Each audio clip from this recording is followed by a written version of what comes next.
Pembubaran demo menolak RUU Omnibus Law Cipta Kerja di Makassar ricuh. Salah satu terdakwa dalam kasus Novel Baswedan divonis 2 tahun penjara. Banjir belum surut, ratusan kepala keluarga di Kabupaten Wajo masih mengungsi dan kekurangan bahan makanan. Halo, selamat malam pemirsa. Kabar Reskrim Polri Komjen Pol Listio Sigit Prabowo resmi mencopot Kepala Biro Koordinasi dan Pengawasan Penyidik Pegawai Negeri Sipil Brigjen Pol Prasetyo Utomo usai dinyatakan bersalah menerbitkan surat jalan untuk buronan Joko Chandra. Bersama saya, Mirfa Suri, inilah Ainis Malam selengkapnya untuk Anda. Aksi unjuk rasa Serikat Buruh dan Mahasiswa di depan gedung DPR MPR telah selesai. Masa membubarkan diri usai beberapa perwakilan memberikan penjelasan saat menemui beberapa anggota DPR. Sekitar pukul 19.20 waktu Indonesia Barat, masa yang menolak Omnibus Law RUU Cipta Lapangan Kerja membubarkan diri. Buruh pun membubarkan diri usai beberapa perwakilan memberikan penjelasan saat menemui beberapa anggota DPR di dalam gedung. Namun sejumlah mahasiswa tetap bertahan di Jalan Gatot Subroto. Polisi pun kemudian meminta massa membubarkan diri dengan tertib. Sebelumnya ratusan pendemo dari elemen buruh, petani dan mahasiswa mendatangi depan gedung DPR RI Jakarta untuk menyuarakan penolakan terhadap rancangan Undang-Undang Omnibus Law Cipta Kerja.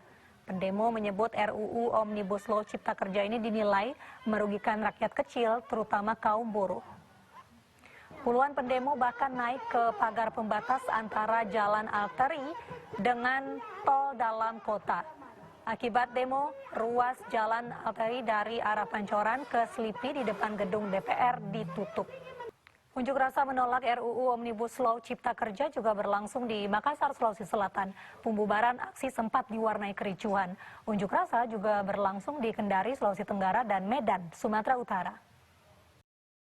Pemirsa, hingga malam ini banjir masih merendam Kabupaten Wajo dan Luwu Utara, Sulawesi Selatan. Kami hadirkan informasi selengkapnya usai jeda berikut.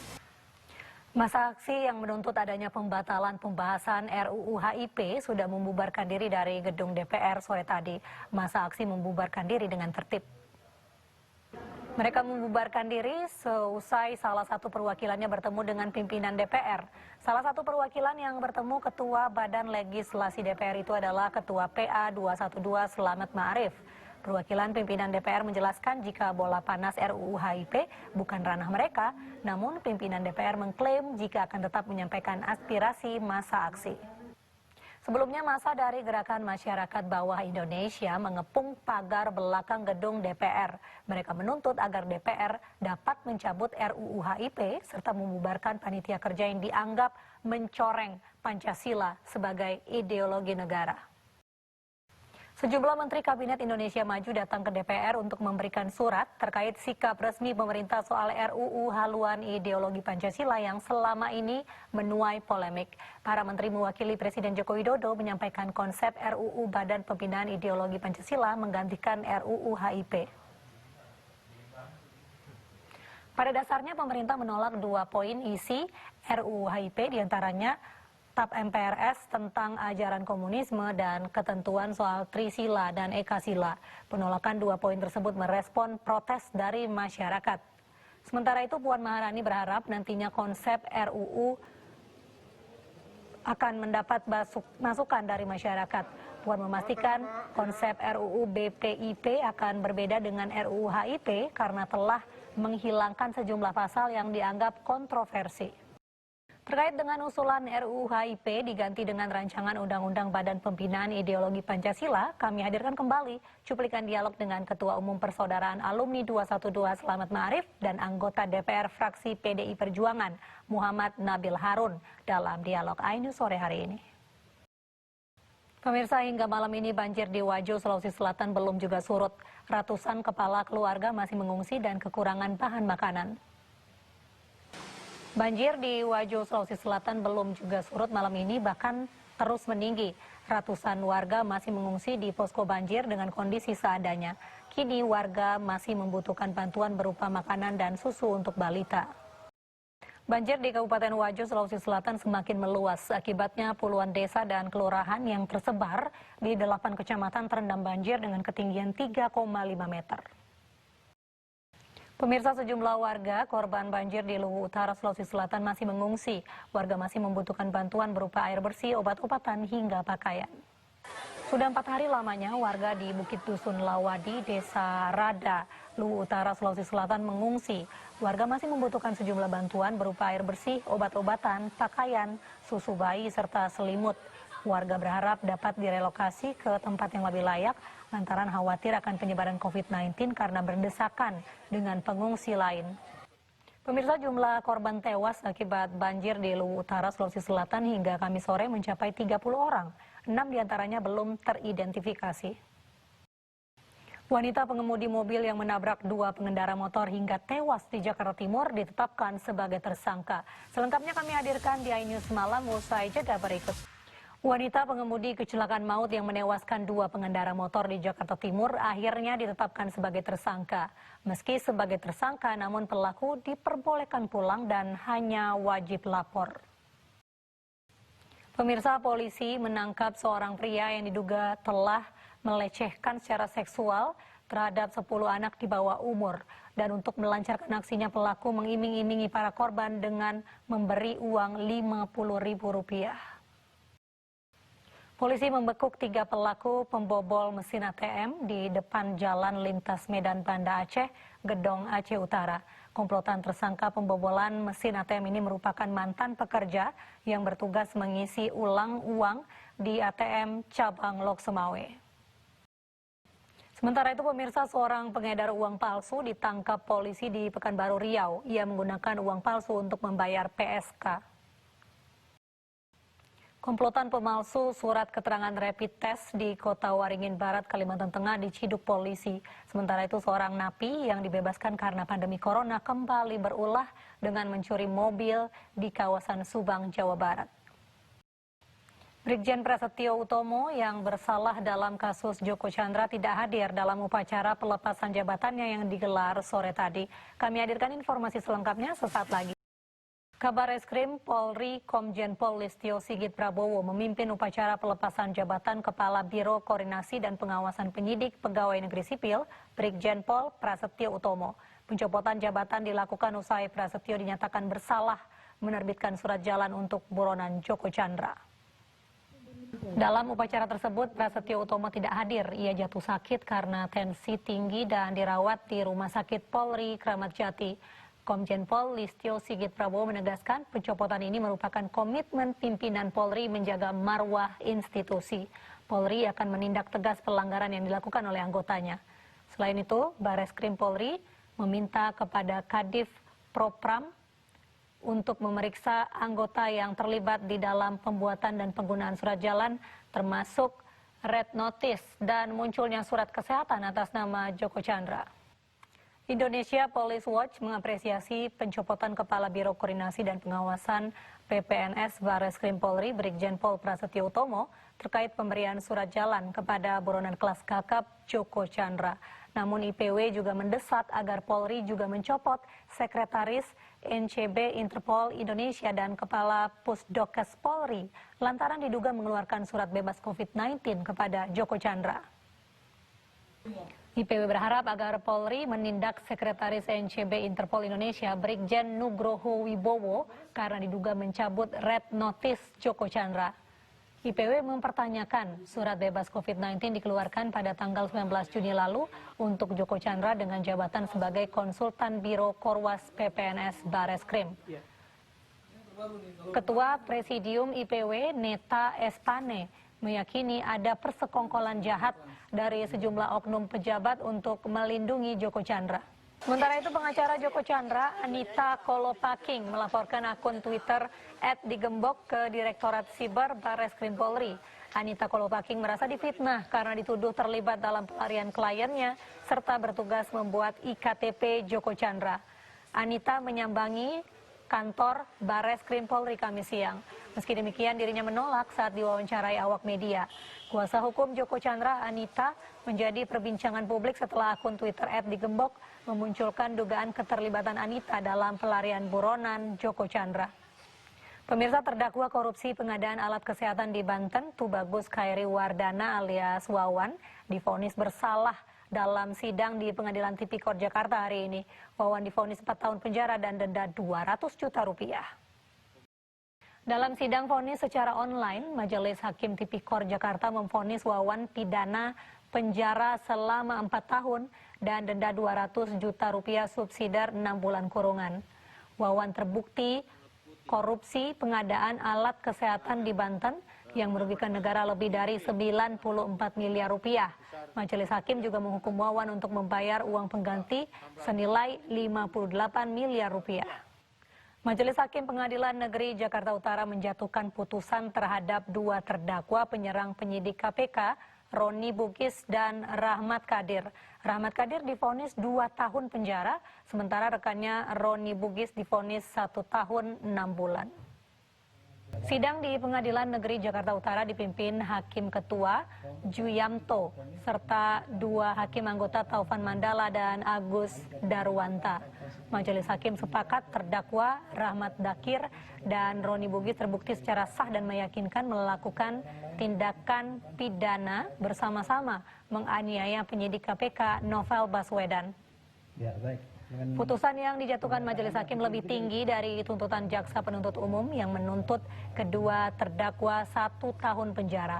Dan atas putusan tersebut, pemirsa, kedua terdakwa menyatakan menerimanya, sementara jaksa menyatakan masih pikir-pikir.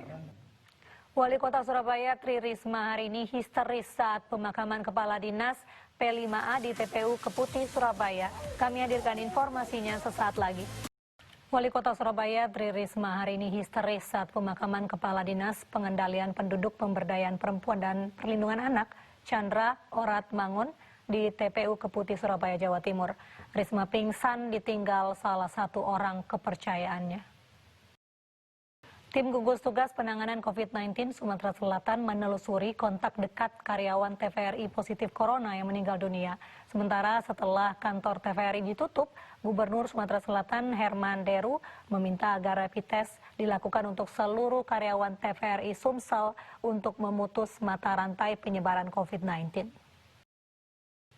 Setelah ditutup 3 hari karena menjadi sarang penyebaran COVID-19, pasar tradisional Cempaka Putih Jakarta kembali dibuka dengan membatasi jumlah pengunjung.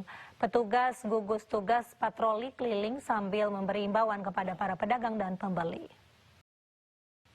Pemirsa, masa PSBB transisi di DKI Jakarta kembali diperpanjang hingga 14 hari ke depan. Perpanjangan PSBB dilakukan berdasarkan positivity rate di ibu kota yang mencapai angka 5,9% dalam sepekan terakhir. Pemirsa, hari ini Jakarta kembali mencatatkan penambahan kasus positif COVID-19 terbanyak di Indonesia, yaitu 312 kasus. Sementara di DKI Jakarta hingga hari ini terdapat 15.466 kasus positif COVID-19 di 266 kelurahan. Sejumlah kelurahan di Jakarta Utara dan Jakarta Pusat mencatat jumlah kasus positif COVID-19 tertinggi. Kelurahan dengan jumlah kasus positif COVID-19 tertinggi adalah Pademangan Barat di Kecamatan Pademangan, Jakarta Utara dengan 208 kasus.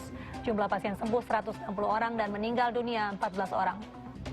Kemudian disusul dengan Kelurahan Penjaringan, Kecamatan Penjaringan, Jakarta Utara. Terdapat 191 kasus positif COVID-19, 134 pasien sembuh dan 6 pasien meninggal dunia. Kelurahan Suntar Agung di Tanjung Priok, Jakarta Utara juga mencatatkan kasus yang tinggi, yaitu 186 positif COVID-19. Pasien sembuh sebanyak 160 orang dan meninggal 11 orang. Masih dari Jakarta Utara, pemirsa, Kelurahan Sunterjaya di Tanjung Priok mencatat ada 148 kasus positif COVID-19, sementara pasien sembuh sebanyak 103 orang dan meninggal dunia 10 orang. Terakhir di Jakarta Pusat, tepatnya di Kelurahan Petamburan, Tanah Abang. Terdapat 145 kasus positif, 145 orang. Pasien sembuh 128 orang dan meninggal dunia 9 orang. Kasus positif COVID-19 di Indonesia masih terus bertambah. Hari ini ada penambahan 1.574 orang yang terkonfirmasi positif COVID-19. Angka positif COVID-19 di Sulawesi Selatan hingga saat ini masih tinggi, bahkan kota Makassar masih masuk dalam zona merah. Bertambahnya kasus pasien positif ini mengakibatkan penggunaan alat pelindung diri di sejumlah rumah sakit mengalami peningkatan. Pemirsa, mari kita dukung para pejuang kemanusiaan dengan peduli melawan penyebaran virus corona. Bantuan bisa disalurkan melalui rekening yang tertera di layar televisi Anda. Pemirsa, Ketua Umum Dewan Masjid Indonesia meminta masjid mengumumkan protokol kesehatan setiap sholat 5 waktu untuk mencegah penyebaran COVID-19. Masjid memiliki kekuatan yang besar untuk menyampaikan seruan protokol kesehatan kepada masyarakat. Pelaksanaan untuk menyampaikan seruan protokol kesehatan disampaikan Ketua Umum Dewan Masjid Indonesia Yusuf Kala kepada pengurus DKM masjid di seluruh Indonesia. Masjid harus menjadi pusat syiar untuk mendidik masyarakat agar hidup disiplin dan hidup sehat. Menurut Yusuf Kala, masjid mempunyai kekuatan yang besar untuk menyampaikan seruan protokol kesehatan kepada masyarakat karena masjid memiliki pengeras suara yang setiap melaksanakan sholat 5 waktu dapat dibunyikan. Penerapan dan disiplin protokol kesehatan diharapkan dapat mencegah penyebaran COVID-19. Pemirsa, Brazil mencatat lebih dari 75.000 kasus kematian akibat COVID-19. Selengkapnya kami hadirkan dalam segmen Mancanegara usai jeda berikut. Pemirsa, jumlah kasus kematian akibat COVID-19 di Brazil terus meningkat. Hingga 16 Juli, Brazil mencatatkan sudah lebih dari 75.000 kasus kematian terjadi. 2 pengemudi mobil meninggal dunia dalam banjir bandang yang menghantam Palermo, Sisilia, Italia. Petugas pemadam kebakaran bekerja sepanjang malam mencari para korban yang masih hilang. Para korban diduga terjebak lumpur dalam mobilnya saat melintas di jalur underpass. Sebelumnya badai dahsyat Rabu sore disertai curah hujan deras membuat aliran lumpur dan air menyapu dan menyelimuti mobil yang melintas di jalan raya. Beberapa pengemudi dan penumpang meninggalkan kendaraannya dan berenang ke tempat aman. Saksi mata mengatakan 2 orang hilang saat berupaya menyelamatkan diri dari banjir. Tim pemadam kebakaran membawa pompa untuk mengeringkan luapan banjir di jalur underpass. Kita ke informasi olahraga, pemirsa. Arsenal sukses mengalahkan juara Liga Primer Inggris musim ini, Liverpool.